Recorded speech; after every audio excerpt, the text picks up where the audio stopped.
Hello friends, સ્વાગત છે તમારું કેયાન કિચન્સમાં। આજે આપણે બનાવીશું ફ્રૂટ સલાડ એટલે કે ફ્રૂટ કસ્ટર્ડ। ચાલો બનાવવાનું શરૂ કરીએ। અહીંયા મેં અડધી વાટકીથી ઓછી ખાંડ લીધી છે।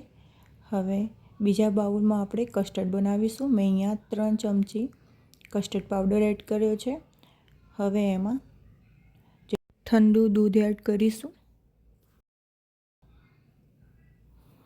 અને આ રીતે આપણે કસ્ટર્ડ બનાવી લઈશું।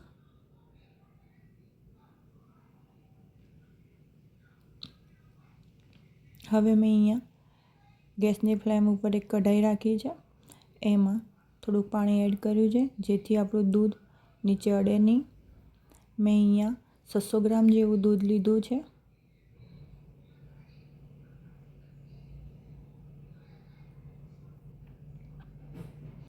હવે આપણે એક ઉભરો આવવા દઈશું દૂધનો।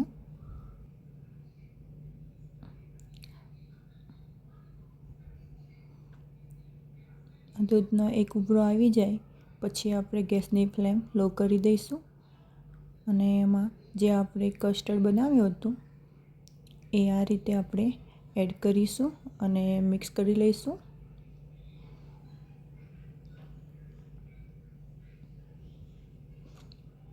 પછી જે આપણે ખાંડ લીધી હતી અડધી વાટકીથી ઓછી એ આપણે અંદર એડ કરી લઈશું અને એને મેલ્ટ કરી લઈશું આપણે।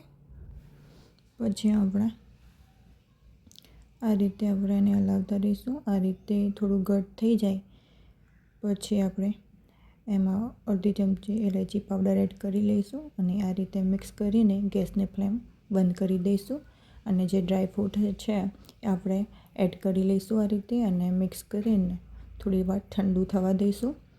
પછી આપણે નાની તપેલીમાં ફ્રૂટ કસ્ટર્ડ કાઢી લઈશું અને એને ઢાંકીને રેફ્રિજરેટરમાં 2 કલાક માટે ઠંડુ થવા રાખીશું। અને અહીંયા આપણે ફ્રૂટ લીધા છે, દાડમ, ગ્રેપ્સ, ચીકુ, બનાના અને ડ્રાયફ્રૂટ લીધું છે કટિંગ કરેલું। હવે આપણે જે રેફ્રિજરેટરમાં રાખ્યું હતું કસ્ટર્ડ ઠંડુ થઈ ગયું છે અને સરસ ઘાટું પણ બની ગયું છે। હવે આપણે આમાં બધા ફ્રૂટ એડ કરી લઈશું। તમારે જે પ્રમાણે વધારે કે ઓછા એડ કરવા હોય એ પ્રમાણે તમારે એડ કરવાના।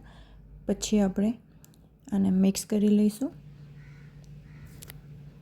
આ રીતે। હવે આપણે બાઉલમાં કસ્ટર્ડ કાઢી લઈશું।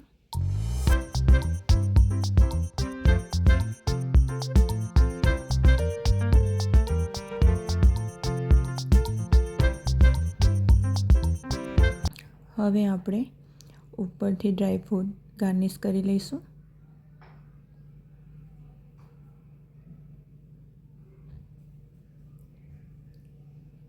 ફ્રૂટ કસ્ટર્ડ તૈયાર છે। જો તમને રેસીપી પસંદ આવી હોય તો તમે લાઈક, શેર અને સબસ્ક્રાઈબ કરજો।